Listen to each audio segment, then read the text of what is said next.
Hi everyone. We'll get started in just a bit. We'll give people a few more seconds to log on and then we'll get started.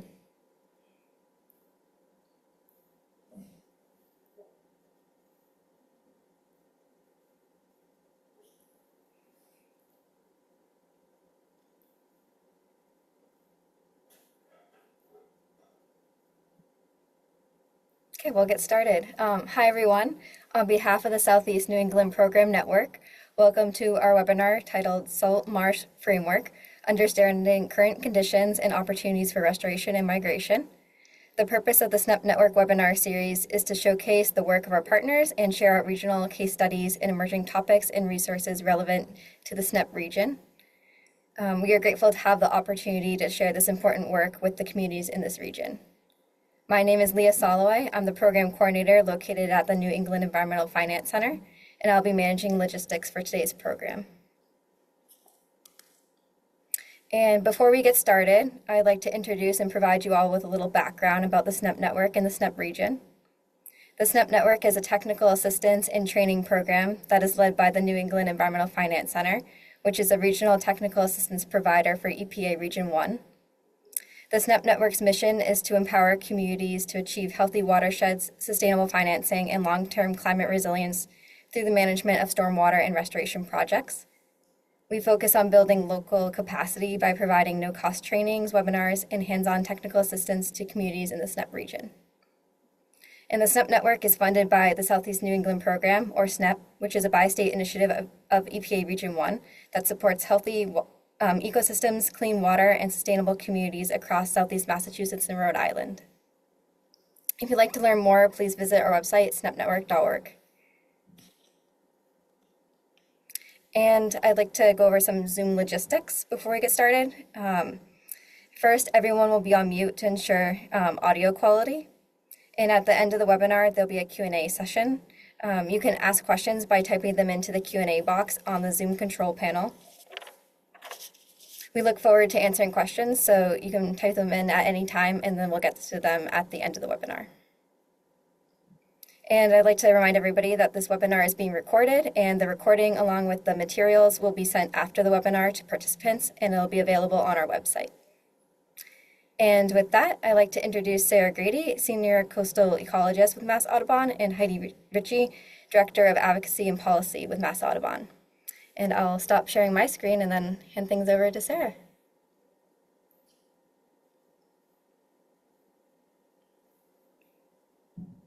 Hello, everyone. I'm glad to be speaking to you today about Mass Audubon's coastal work, and in particular, our salt marsh framework. So I'm just going to share here, and we will get going. All right. So I'm Sarah. I am Mass Audubon Senior Coastal Ecologist. In September, I will have been working for Mass Audubon for about 3 years. Prior to that, I was working for the Massachusetts Bays National Estuary Partnership as the South Shore Regional Coordinator.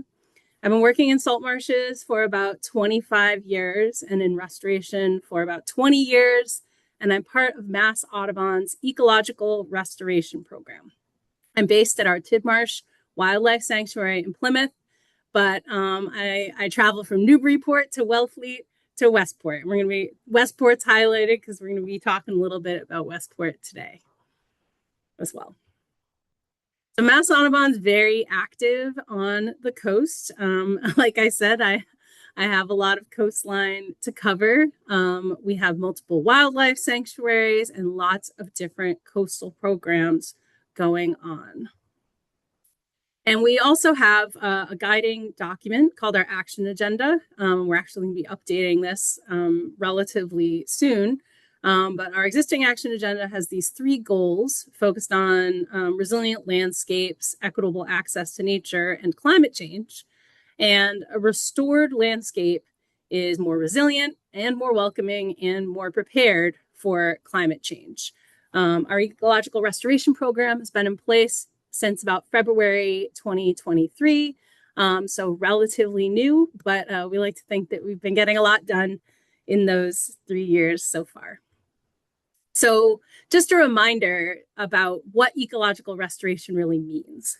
It is the process of assisting the recovery of an ecosystem that has been damaged, degraded, or destroyed. And that's the official definition according to the Society for Ecological Restoration. And I want to highlight that word process because when we're thinking about doing our work, we're not just talking about the process of this damage or this degradation improving. We're also talking about the process that we are going through trying to accomplish this work.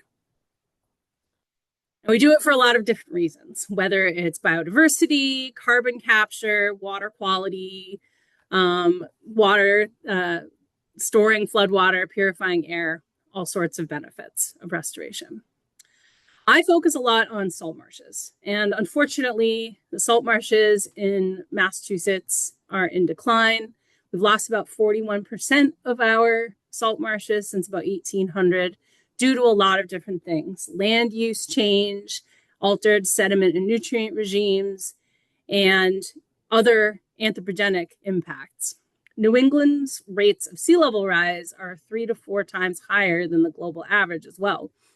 So we're facing kind of a ticking clock as we are trying to save our marshes. Just a reminder about some salt marsh ecology here.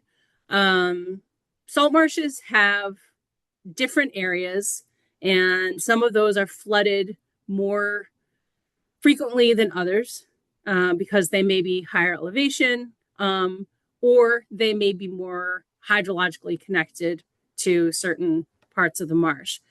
And the traditional diagram of a salt marsh has this sort of linear progression from the water all the way to the upland, but our salt marshes are actually pretty patchy. And that is based on how wet different parts of the marsh are, whether that's because they are artificially oversaturated, or perhaps they are just closer to the salt marsh creeks.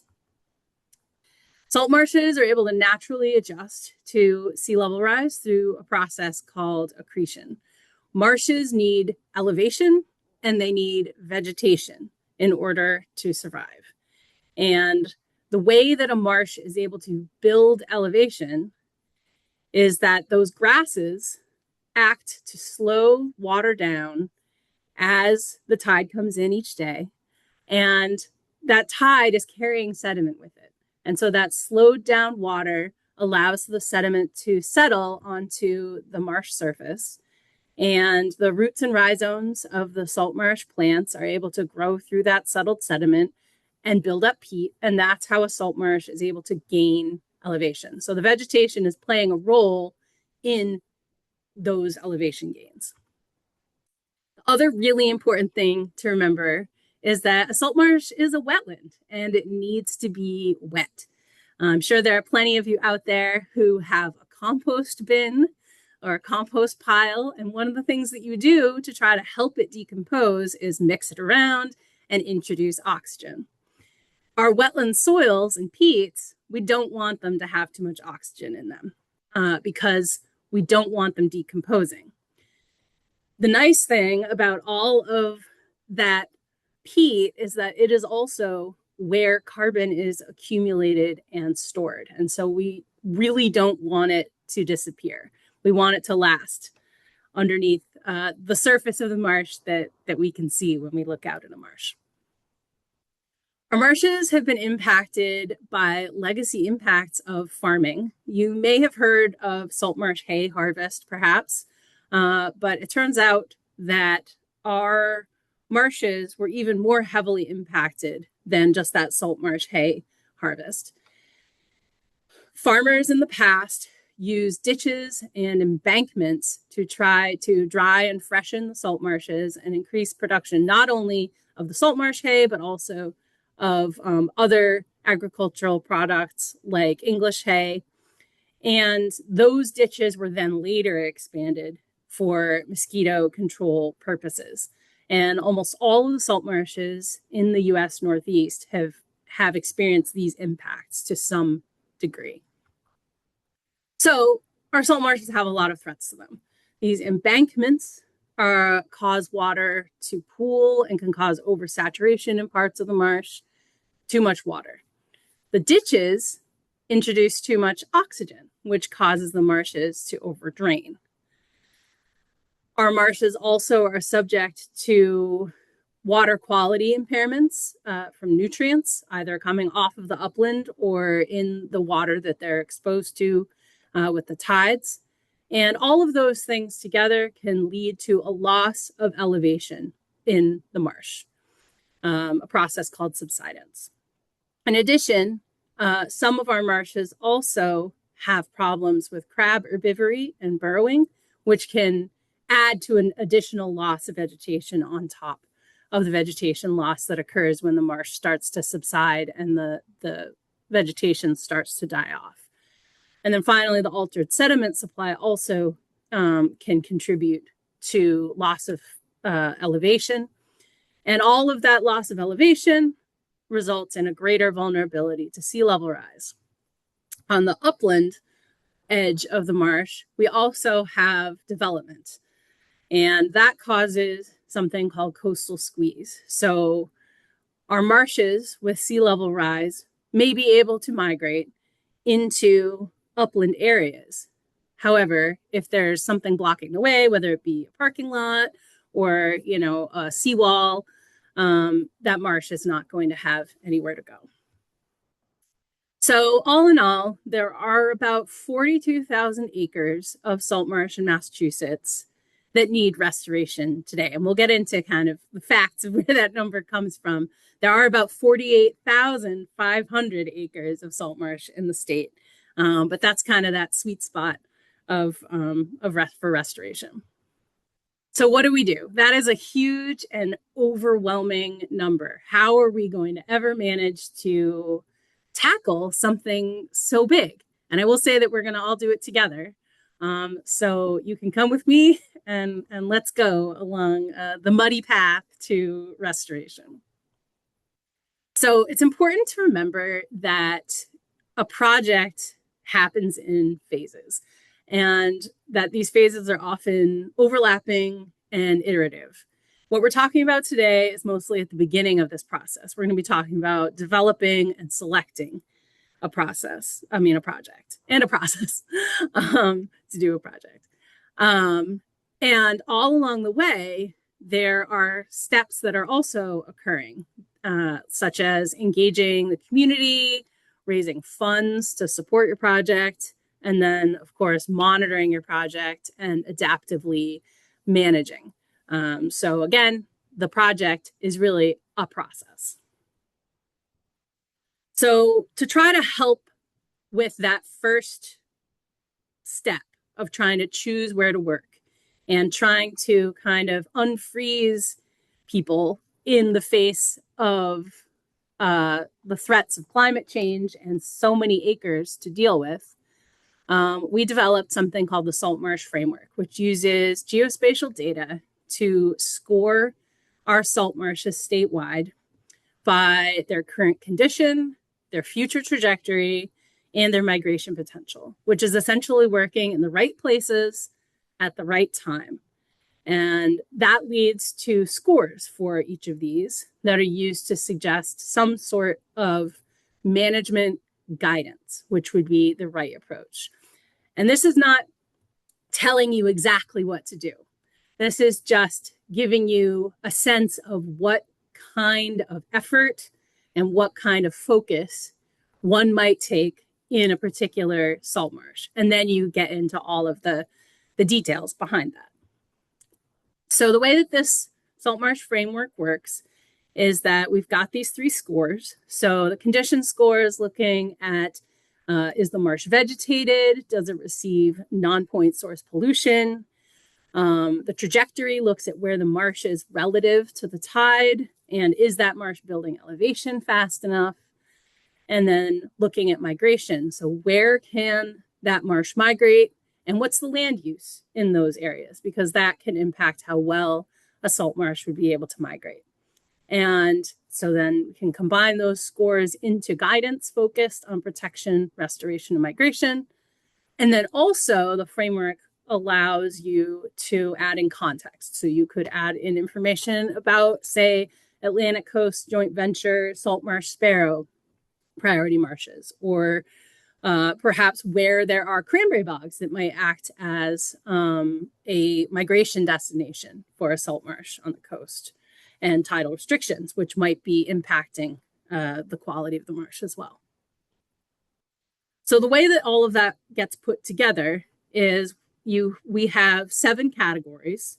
And as you go from the bottom to the top, what you're essentially looking at is marshes that have better condition and trajectory scores. So it's a gradient of restoration intensity almost. So how quickly are you going to have to do the work, but also how much work are you having to do? You know, are you really dealing with a lot of degradation, or are you kind of trying to manage things before there's really a bigger problem in the future?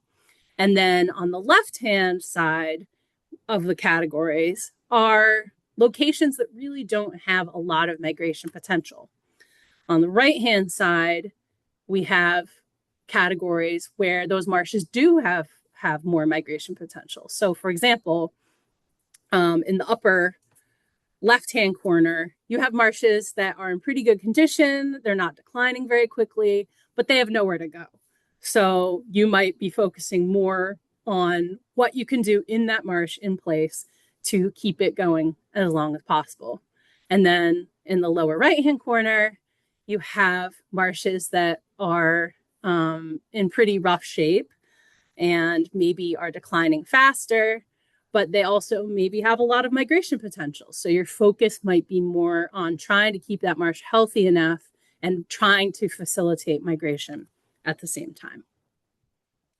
So if we break down all of the acres of salt marsh in the state, about 54% are ideal candidates for restoration in place. So ones that have maybe less migration focus. 11% of them are actually doing well for now.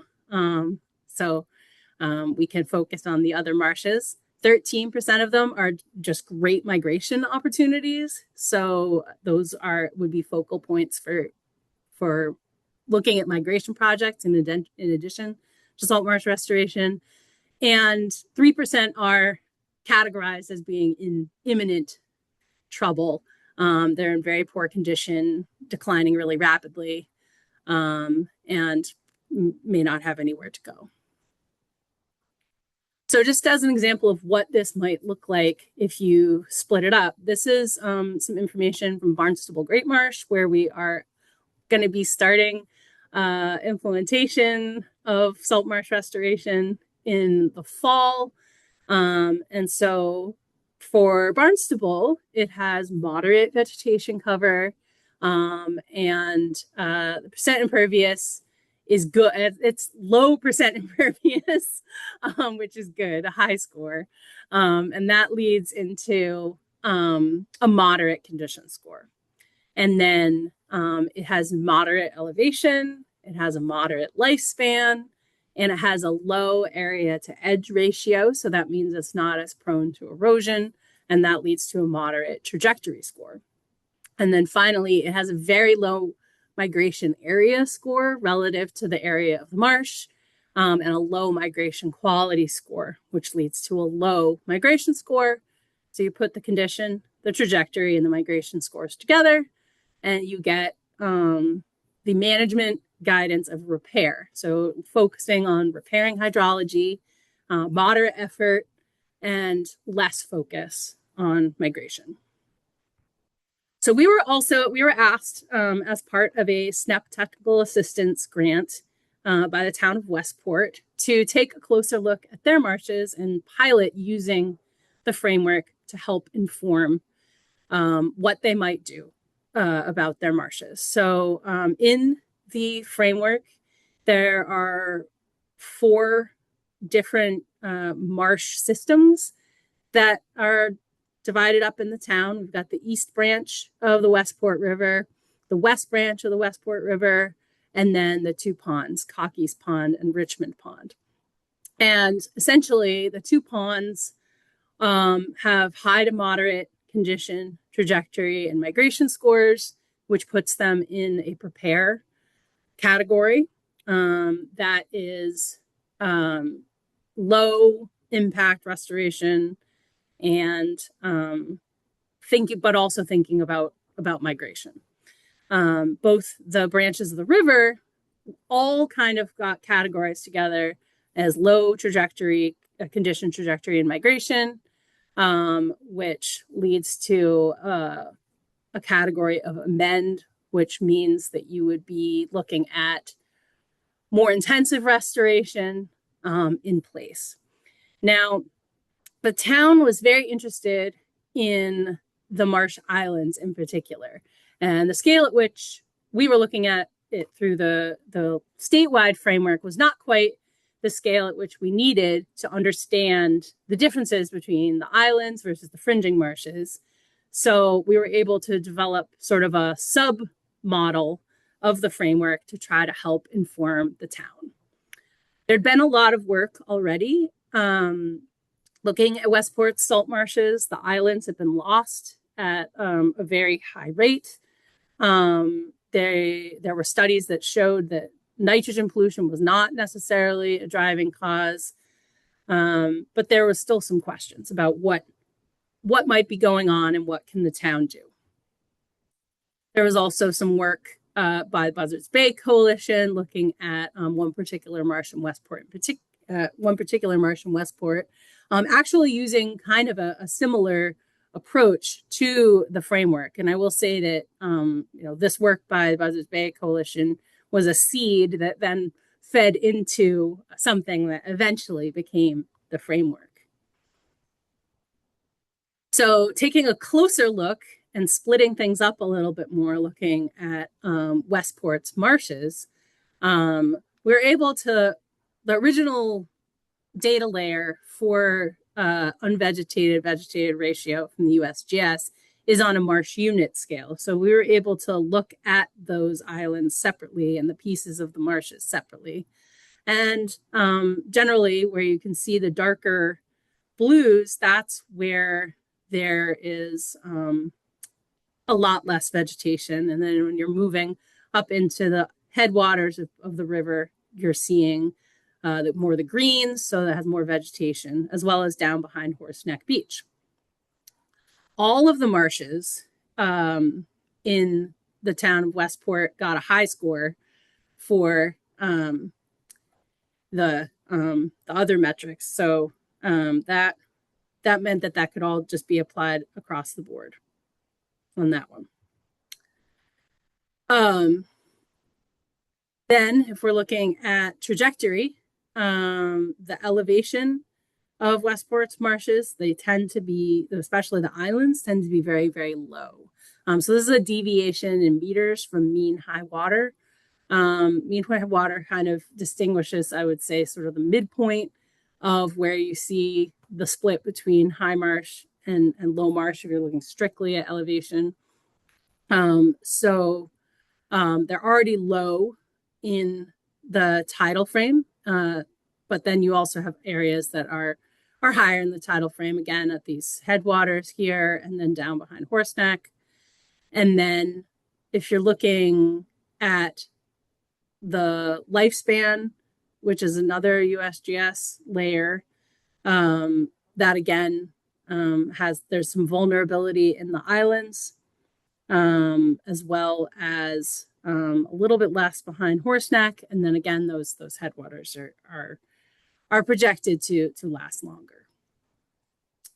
We also looked at contiguous areas of marsh and their area to edge ratio, and this is a function of erosion.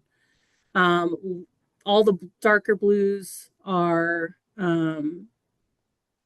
more edge, so essentially more capacity or more potential for erosion.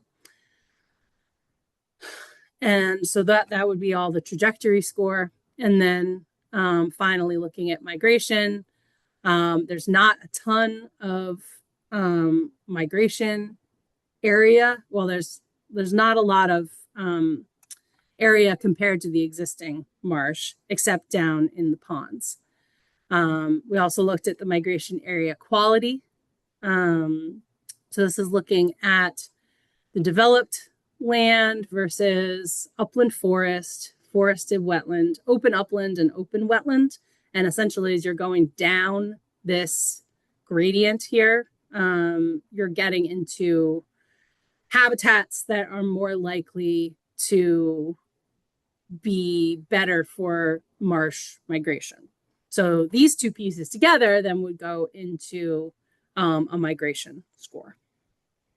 So again, kind of going back to this table showing how these scores work, if we rule out, we're not going to think about migration at the moment, we'll just think about the condition and the trajectory. We have sort of very low, low, medium, and high. If we look at the marshes in Westport, we see that with all of those scores put together, we have the higher categorized marshes, again, up in these headwaters and behind Horseneck. And then we have some sort of low categorized marshes down toward the lower rivers, as well as in the upper part of the East Branch. And then there's much more concern about the islands in the West Branch of the two rivers. So that's kind of how we can start with the framework and then work our way down to a more specialized framework for a particular community or a particular marsh or area. So then we, going back to that project process, went back to the town and had a community meeting, public meeting at the library, and we received a lot of local knowledge about the marshes. There were concerns about erosion of those vulnerable islands due to currents.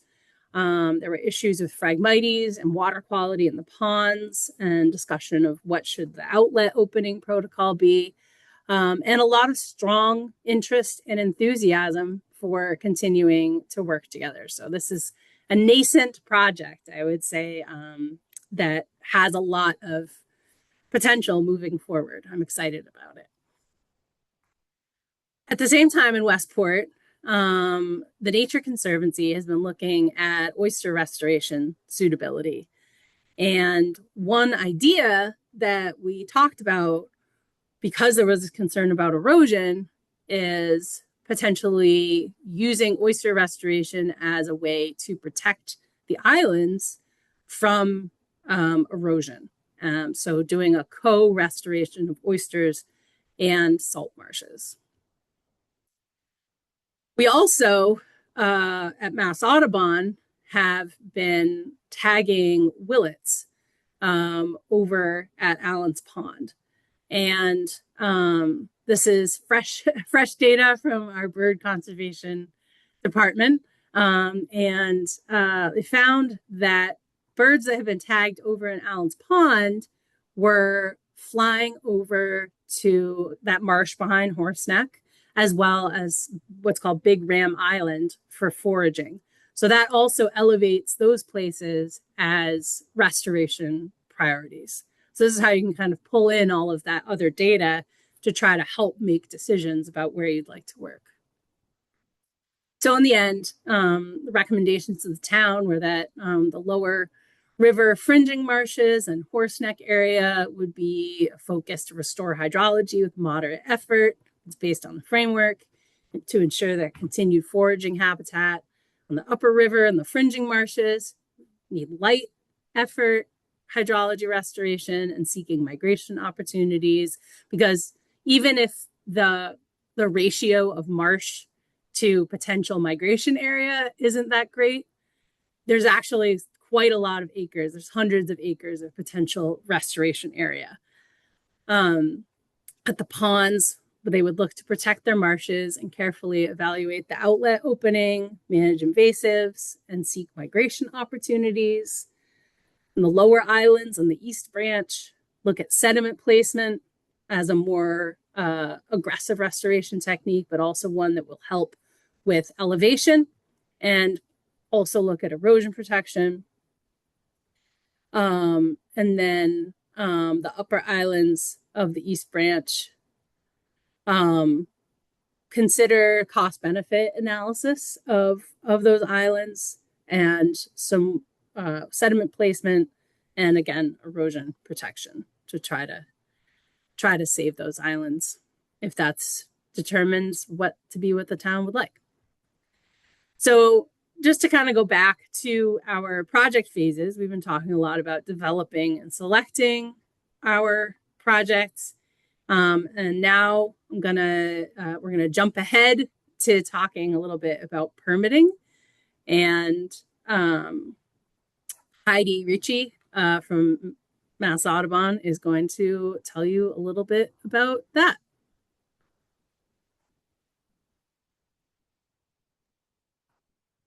Great. Thanks so much, Sarah. I'm really excited about this framework and the opportunity to help get more salt marsh restoration projects started. I'm going to talk a little bit about the work that we're doing on the policy front with many other partners to both increase funding for salt marsh and other wetland restoration projects, and also to make the process of permitting these projects a bit easier. So next slide.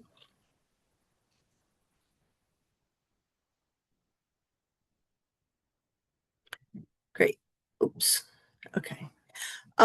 So wetland restoration, including salt marsh restoration, is something that's in many of the state's plans, including the Resilient Mass Plan, which is the Climate Resiliency Plan, the Resilient Lands Initiative, even in the clean energy plans where we're trying to reduce carbon emissions, there's a recognition of the role of natural and working lands in sequestering and storing carbon. And wetlands are particularly important in that regard, especially coastal wetlands. Coastal wetlands actually around the world can store carbon at a rate 10 times that of terrestrial forests.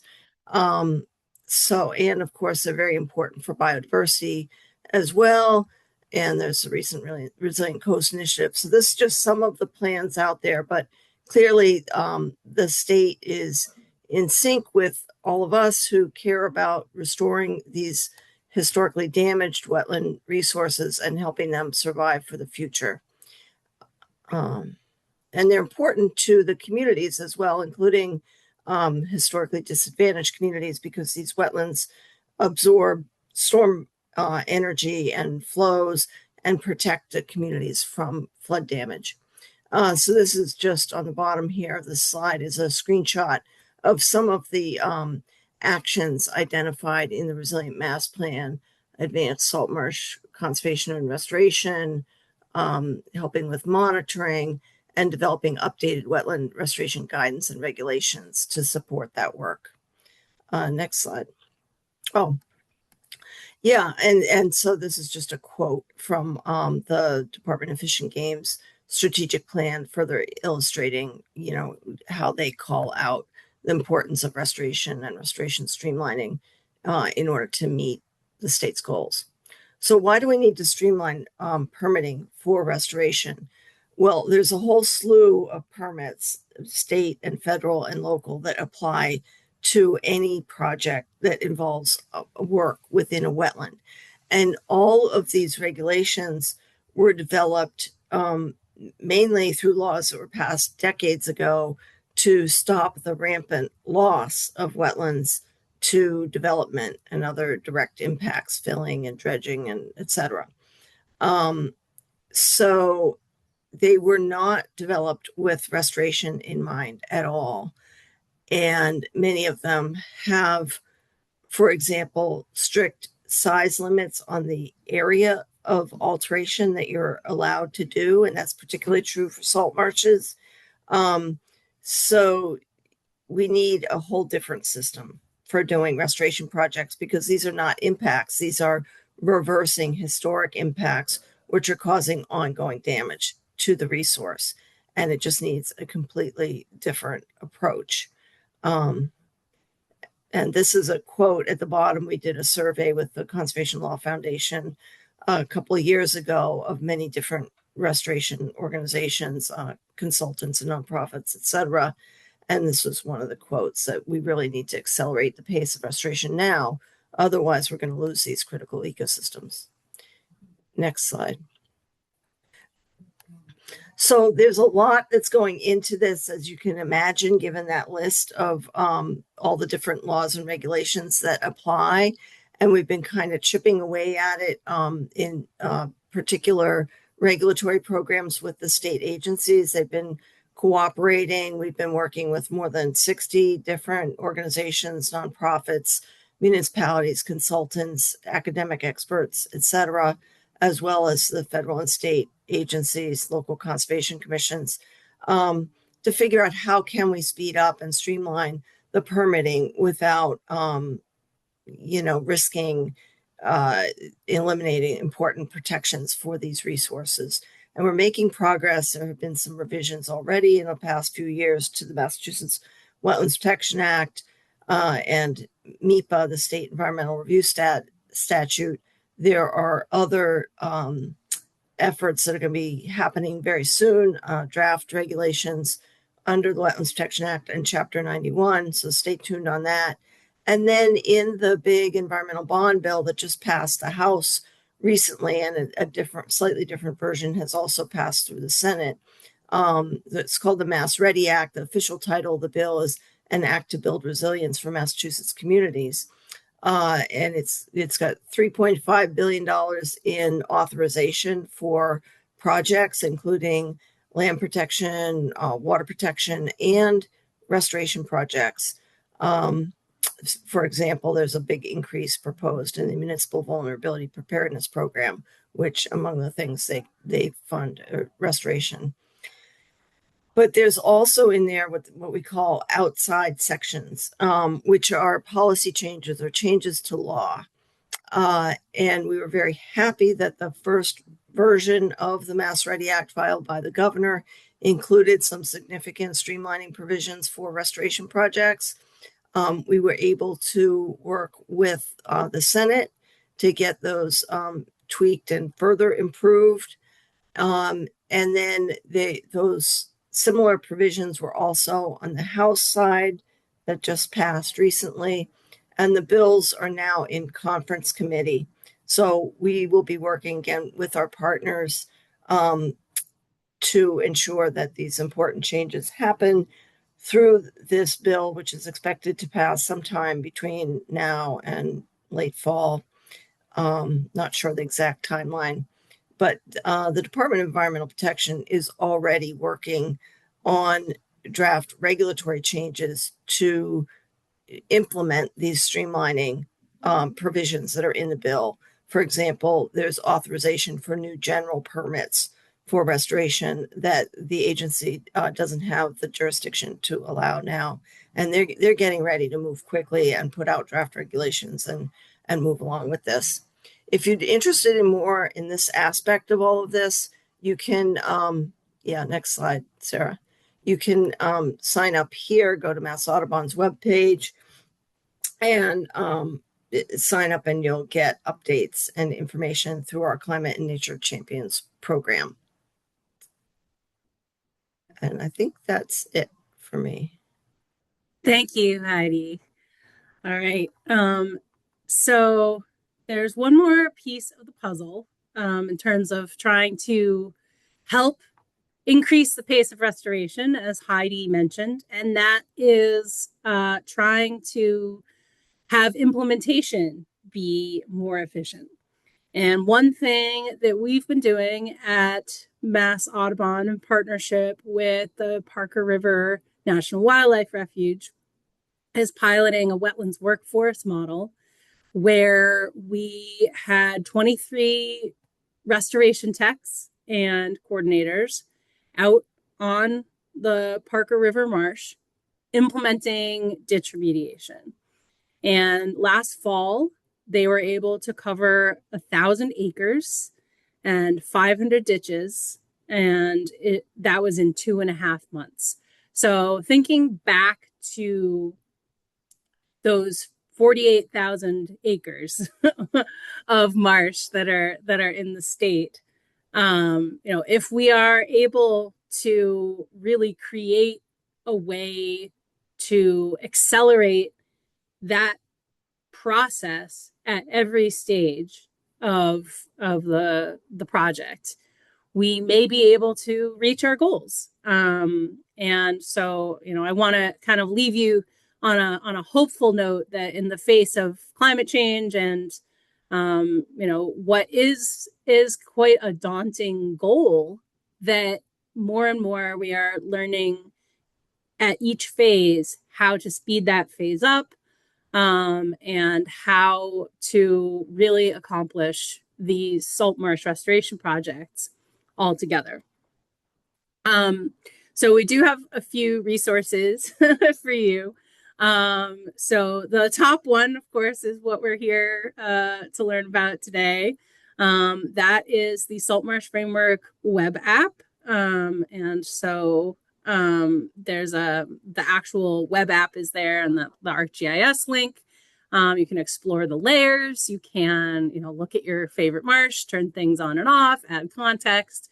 If you want to just learn a little bit about it, we have a brand new page on our website that explains the Salt Marsh Framework in context with all of our other coastal work.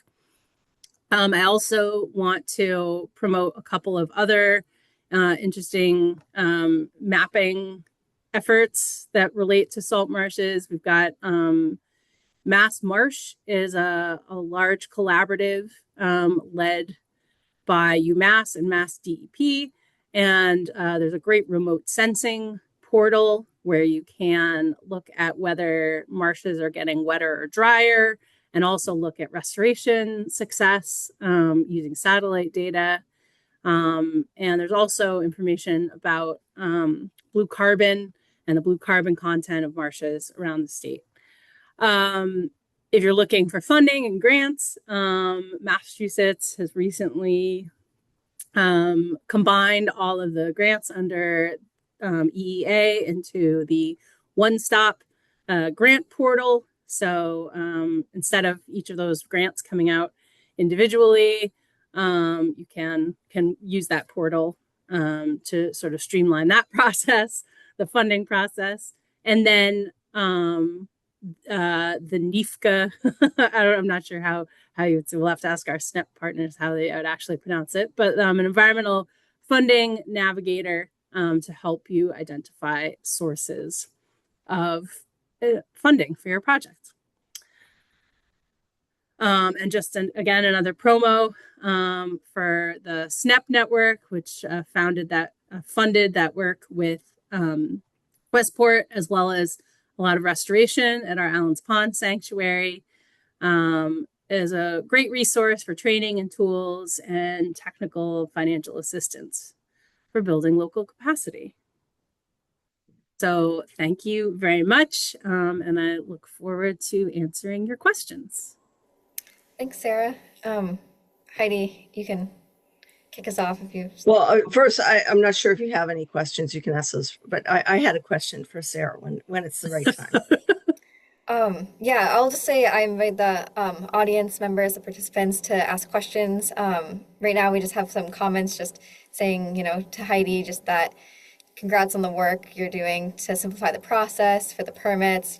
Just shocking number of agencies and things you have or hoops you have to jump through to start a restoration project. So comment on that. And then Sarah, just that your remote sensing work is fabulous and wonderful ability to categorize and assess the need for intervention, and well done on that.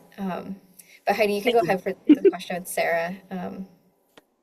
Great, thanks. Well, thinking about the different options that you've presented, Sarah, from protect to some light touch restoration to more intensive amend, more intensive kinds of restoration, going back to that picture of the technicians putting the hay in the ditch. Maybe you could just talk a little bit more about that as a light touch restoration and what's involved. People often think about restoration like getting big yellow machines out in the wetland. In this instance, that's not the case. But then what about amend, and what would that entail? And are some of those things that might be necessary, say for those islands, are they even permittable at this point in time, like major scale sediment placement? Yeah, so I'm realizing that I didn't go into the weeds on all of the so to speak on the various restoration techniques, but essentially what we have in what I'm kind of calling the salt marsh restoration toolbox, we have ditch remediation, which is what you saw in the picture. It's the taking salt marsh hay and putting it into select ditches. So not all of them, not filling them all in, but we want to kind of create single channel hydrology in the marsh, helping those ditches that have the hay rolled into them build peat from the bottom up, and that is really a low intent. I mean, it's high intensity in terms of labor, but it's low intensity in terms of impact. It's mowing grass like you would mow your lawn. You're just mowing the marsh, and then hay gets rolled into the ditch by people, and you are using rakes and people's feet and things like that. Where there are areas that are oversaturated, those areas typically have surface hydrology channels, sometimes called runnels, dug. And it is a shallow channel that is meant to reconnect the tides to a pooled area or an oversaturated area, and both allow that water to come off of the surface of the marsh at low tide, but also to allow the tide to reconnect to those areas to bring in more sediment when the tide is coming in. And then when you're digging those runnels out, you have extra material, and you're not going to truck it off somewhere. So it gets piled up into a habitat mound, which is used to provide slightly higher elevation habitat for salt marsh sparrows and other nesting birds in the marsh. And then finally, there's also sediment placement, sometimes called thin layer placement, sediment augmentation, marsh nourishment, and that is placing sediment on the surface of the marsh. So we are currently in design for doing a pilot sediment placement project out at our Wellfleet Bay Wildlife Sanctuary. We will also be doing some surface hydrology work and ditch remediation. And it is definitely, I mean, we're kind of figuring out if it's going to be more difficult to permit, essentially. The Mass DEP has created 2 guidance documents, one for those first 3 methods, which are called the TRIO methods, and then one for sediment placement. And so we're hoping to investigate that process. We've been having a lot of pre-permitting meetings, which I would say, if you're planning a project, are key. Talking to permitting agencies very early helps a lot because you can kind of work out the questions early. But we'll see what happens. We're still figuring out where the sediment's going to come from, what kind it's going to be, how we're going to get it there. But hopefully within the next few years, we'll be trying that out and seeing how that works.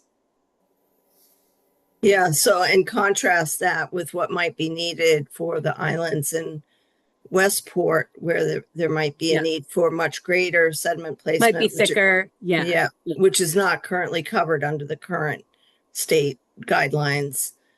And then also this idea of pairing it with oyster reef restoration, which is great, and there's some of that work going on already, but that's another item, sort of living shorelines and oyster reef culch placement to restore reefs. All of that is also part of regulatory reforms that DEP is working on. They haven't, put them out for draft review yet, public review, but they're close. And I think things are moving forward, and that kind of a project may be much more feasible within a year or so than it was a couple of years ago. Yeah, I mean, the good thing is that, I mean, we're able to look to other states to the south, particularly in the mid-Atlantic and the southern New England states, for the work that they've managed to do under their own regulations. Massachusetts is a little bit stricter. And fortunately, at least for Westport and the islands in Westport, it's a similar tidal regime. Things get a little bit more complicated when you get north of the Cape and you end up with much higher tidal ranges. And so they're almost two different kinds of work that you do on one side versus the other. We did have some questions come through, so I'll go down the Great. list here. The first one, could you comment on whether land ownership plays a role in the prioritization of marshes? And related, do you think your tool could aid land acquisition priorities? And if so, which categories would be best to focus on, keeping in mind it often takes a year or more to acquire land? Yeah, I mean, I would say that anything that's identified as high quality migration corridor is, a great place to focus. And certainly, acquiring marsh that is in that excellent shape category is also a great option. It is possible one of the layers that's in the framework is the state parcel layer. So you can look at where those categories of the marsh line up with different parcels. There have also been some efforts by Mass Audubon and also by the Nature Conservancy to look at salt marsh sort of from a parcel level, like what you might be looking for to prioritize land acquisition. Yeah, and I would also just comment on that there's often a patchwork of ownership in these salt marshes, and it may be a mix of like nonprofit land trusts like Mass Audubon, municipal, and then some private ownerships. And in some areas of the coast, those private parcels are small and checkerboarded within some of these other larger land holdings. And it's challenging because even some of those parcels are in tax title owner unknown because they didn't really have much value. So there's some sort of deed technical issues. We did resolve one very important issue around that deed ownership thing. There was these wetland restrictions were put on many salt marshes decades ago by the state, and it was placed on all the deeds. There were thousands and thousands of parcels with the idea of putting another layer of protection from development. But those restrictions did not allow restoration. They didn't allow any alteration of vegetation or soils. And it was going to be an enormous, probably insurmountable headache and cost to try to amend all of those. So we were able to work with the agencies and the legislature and get a provision in the 2024, actually the Clean Energy Law, that said that those properties can still have restoration projects on them as long as they get their wetland permit. So we really are making progress, and we're picking off like what's the biggest hurdle, and that was one of the big ones, and we managed to check that off. And now we're going on to the next one, which is Chapter 91, the waterways licenses, which again is another thing that has to be put on the deed. And so when you're talking with private landowners about restoring their salt marsh, they may be amenable to it, but then when they hear that there's going to be some sort of thing, a license put on their deed, that might give them some pause. So we're working to overcome that hurdle as well. Another question that came through, beyond the Mass Ready Act, are there other existing state grants that help communities looking to restore, expand salt marshes? Yes, so the Mass Ready Act is really the enabling bond for all of the state grant programs. so these bonds usually happen every 5 years or so, and they authorize different types of grant programs and funding programs. And then once those authorizations are in place, the state legislature annually has to appropriate money to those programs, and then the programs put out RFPs for grants. All of those grants would be listed in that one-stop shopping, that the link that Sarah provided. And then there are federal grants and foundation grants as well. And, some of them national, et cetera.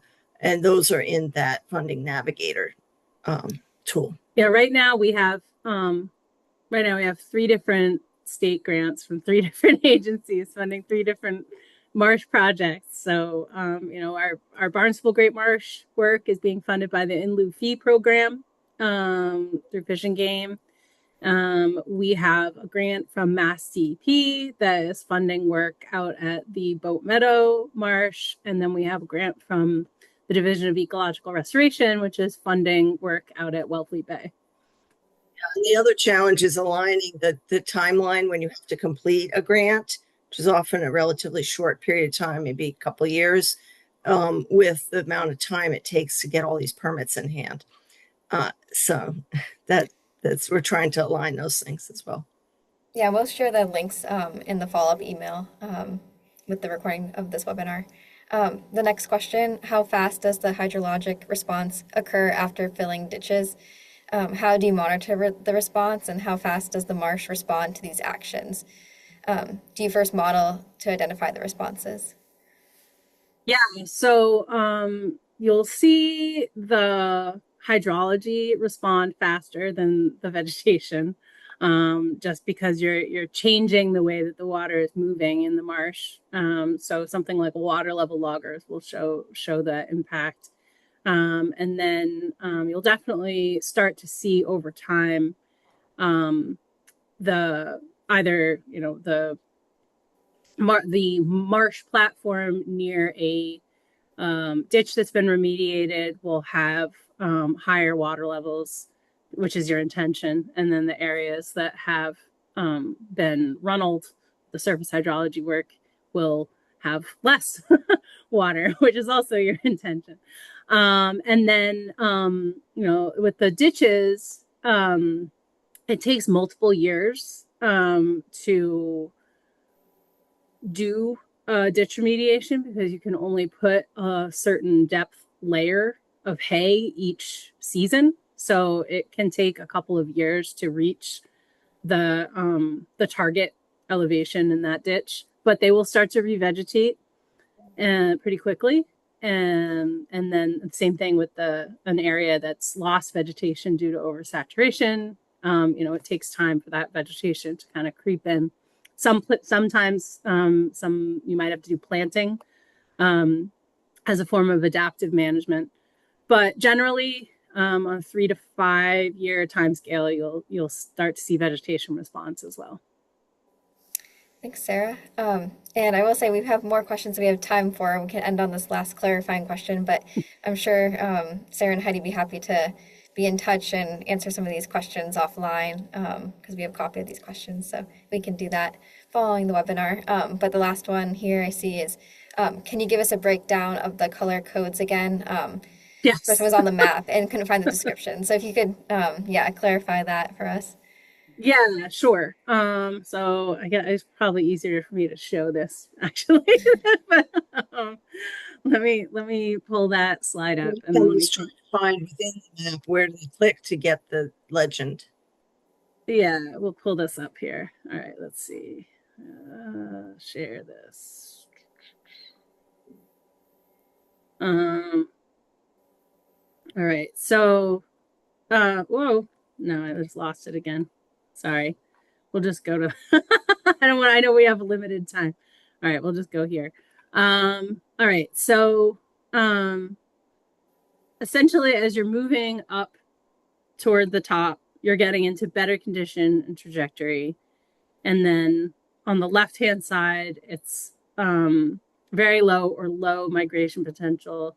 And on the right-hand side, it's moderate or high migration potential. So purple and blue, you are in good to excellent condition and trajectory. The two greens, you have a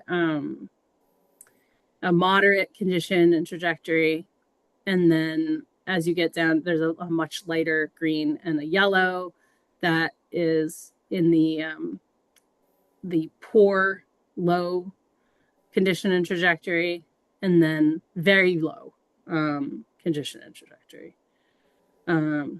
So hopefully that hopefully that helps. And you can look at the legend in the actual GIS model as well, and that will help you understand. Yeah, thanks, Sarah. Thanks, Heidi. We're at time, so we'll close out. But I just want to, thank again Sarah and Heidi for presenting today on this salt marsh framework. Very excited that it's available for everybody, and we will provide the links that Sarah shared in the presentation in our follow-up email with the recording of this webinar, and as well as the contact information for Sarah and Heidi, myself as well. Any closing thoughts, Heidi and Sarah, before we end the webinar?